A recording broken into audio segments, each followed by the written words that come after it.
Welcome back here on The First Team. I'm Joe DeLeon. Joining me today, as always, former NFL and college QB Matt Sims, also founder of the Sims Complete QB. Today, we've got some college football to talk about for the 2023 season. We're going to be talking about three top performers from the week that caught our attention, breaking down what you need to know about these guys, what their outlook is for the rest of their careers, and maybe for future prospects at playing at the NFL level. We're also going to talk a little bit about some of the games that we're excited for this upcoming week. Matt, we've got two quarterbacks today. Easy convo for you because we've got the two quarterbacks to talk about. And one of them is a big name. One of them's not. And I'm talking about Sam Hartman, the other being Jason Brown from Jackson State. Sam Hartman, though, from Notre Dame, transferred from Wake Forest this offseason, and he was, received a lot of fanfare for ending up with the Fighting Irish because they haven't had a quarterback like this in a very long time. And he looked pretty strong in their win over Navy as he went 19 for 23 for 251 yards and 4 touchdowns.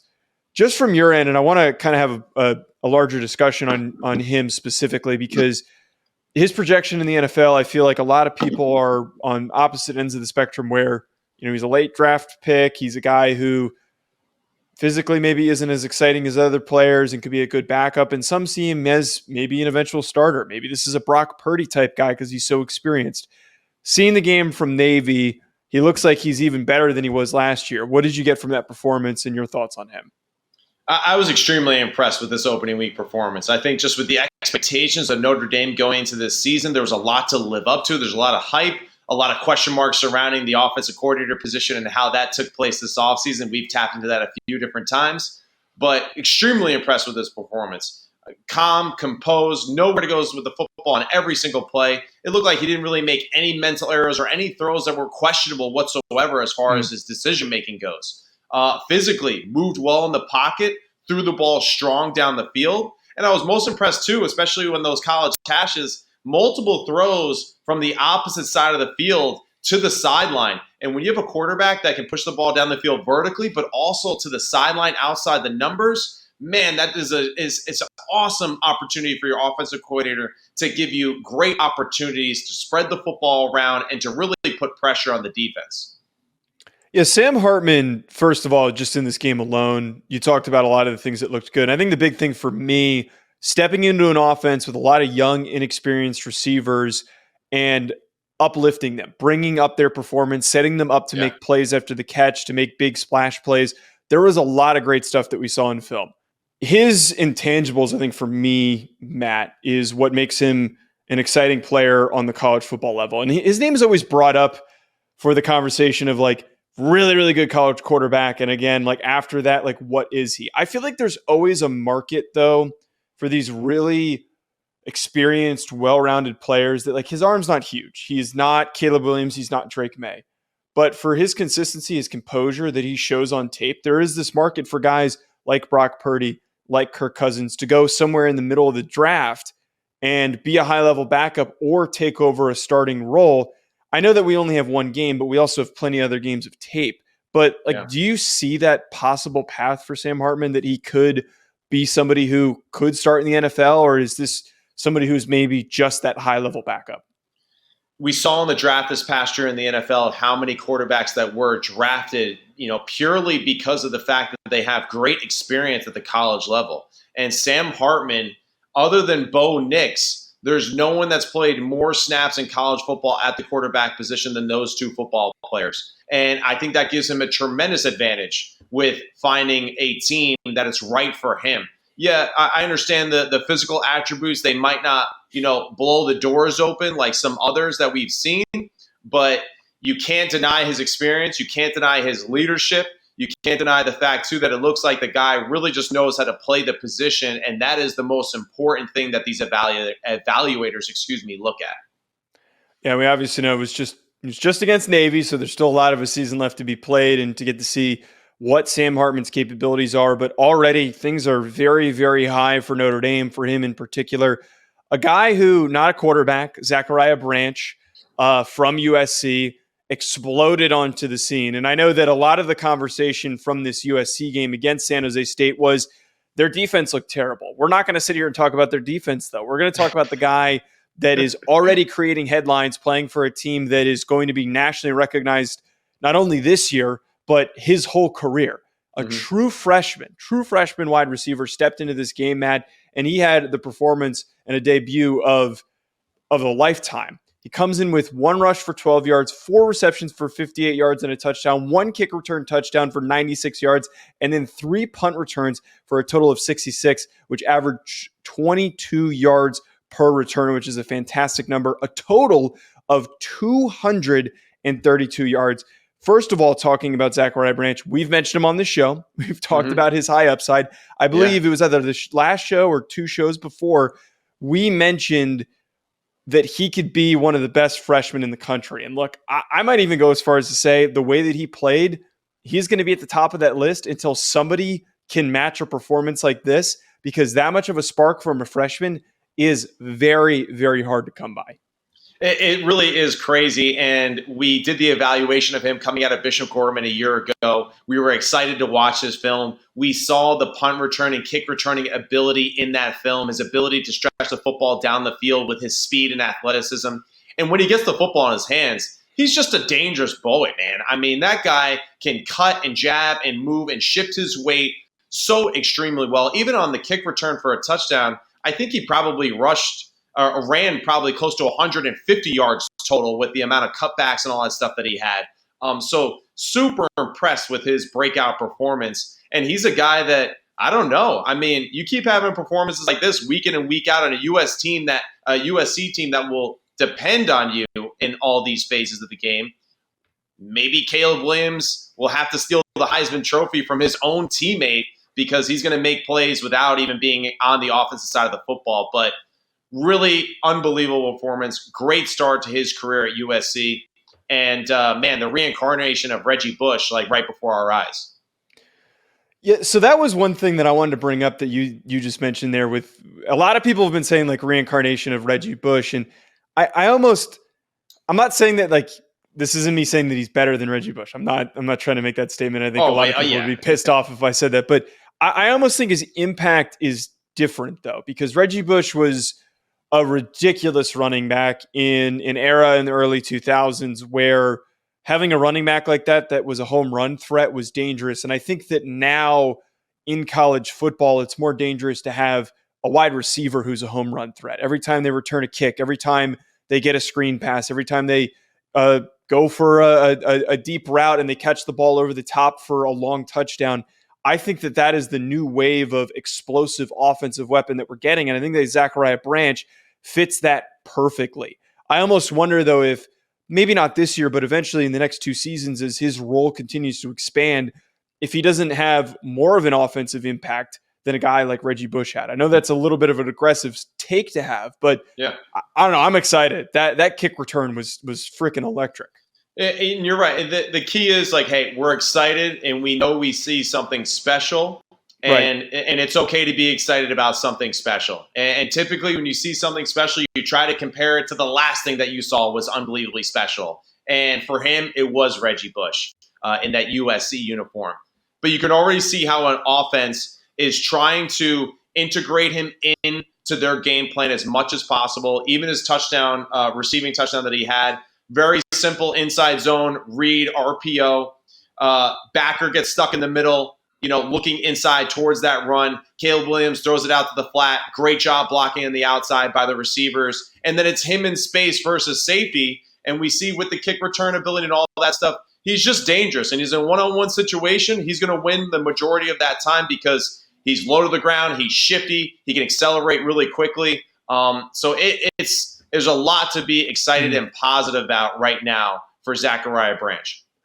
Yeah, the ability for him to just keep making guys miss. I do think that the real comp here is him and Tyreek Hill. Like that ability to just take a football and go and accelerate. And maybe that like 40 time for him isn't anything record setting, but he's one of those dudes that just the acceleration is silly. I quickly looked up, Matt, what is the freshman record for, or the best freshman receiving season? And I don't think this is truly attainable because apparently this is per Bleacher Report, Michael Crabtree in 2007 in a freshman season had 134 catches for 1,900 yards. So I don't know if that's going to be possible to be knocked out. That's a lot, but as far as total yards, he absolutely can eclipse that number with his punt returning and kick return ability. And I wouldn't be surprised either if we see him more actively involved in some of the screens and even potentially playing some running back at times to get him the football out of the backfield in space versus linebackers.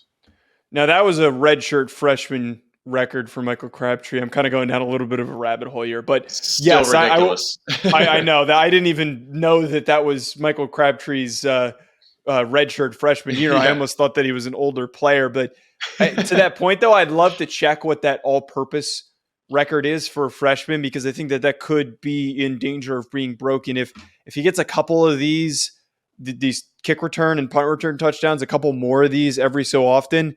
He really could end up knocking out that record and having just a crazy, crazy season.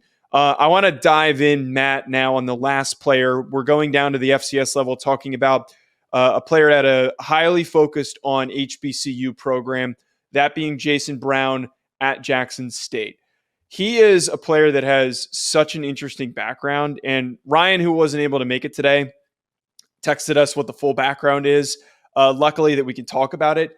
He was somebody who, when I was still playing, was at St. Francis. And you watched him on tape and you saw this kid and you're like, wow, this guy's got an NFL arm. And then this was right in the era of transfer portals, guys moving in the transfer portal opening up, that you think to yourself, if this guy transferred up, he could get an opportunity to really set the stage as an NFL prospect.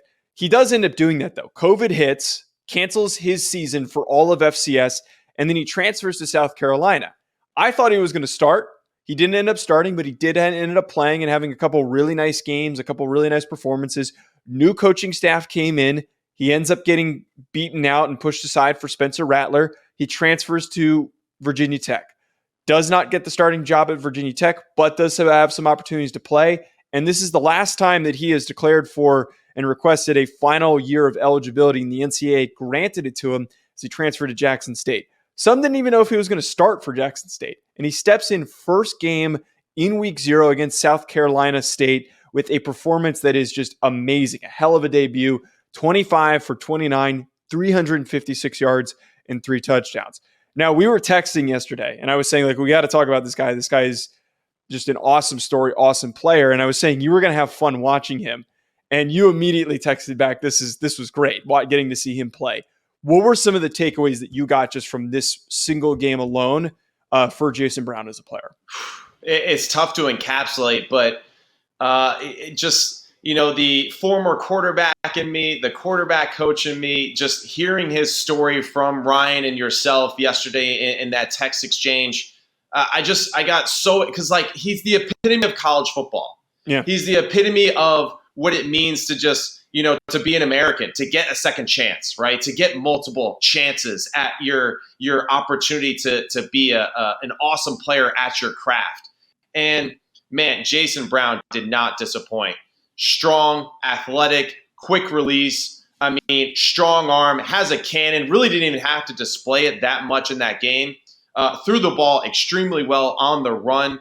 I mean, and the guy had a, Phil Simms / Doug Williams like performance in his first game as a starter in Jackson State, when you know that there was just more eyes on them than ever, considering what happened with Deion Sanders and all that.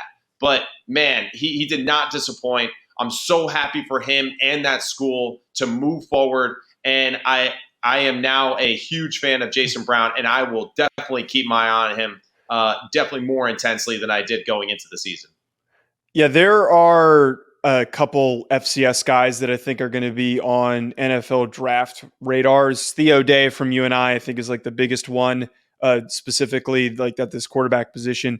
Mm-hmm. I think that Jason Brown, with this performance, is not going to put him back on the map, but is going to at least be a precursor for a really, really good season, for him to get an opportunity as a UDFA, to get a training camp invite. Maybe he ends up on a practice squad. Maybe things go even better than that, and you truly get to recognize that he's got a big arm. And if you can develop and work with him a little bit, maybe he has some upside to be a developmental quarterback in the NFL, to be a backup at some point. But as we talked about here, getting all these chances, these opportunities, continuing to bounce around. And he fits the description of what happened with a lot of guys during that COVID season. Season gets canceled, look for the next best opportunity. He gets a huge shot to go to the SEC, doesn't really work out, and he's now back at the FCS level, and he dominates right off the bat. There was no slow start.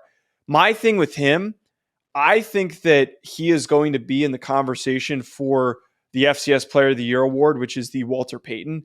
I don't see why he shouldn't already be in that convo. If he continues to string together games like this, he is going to be up there for one of the best quarterbacks in all of the FCS level.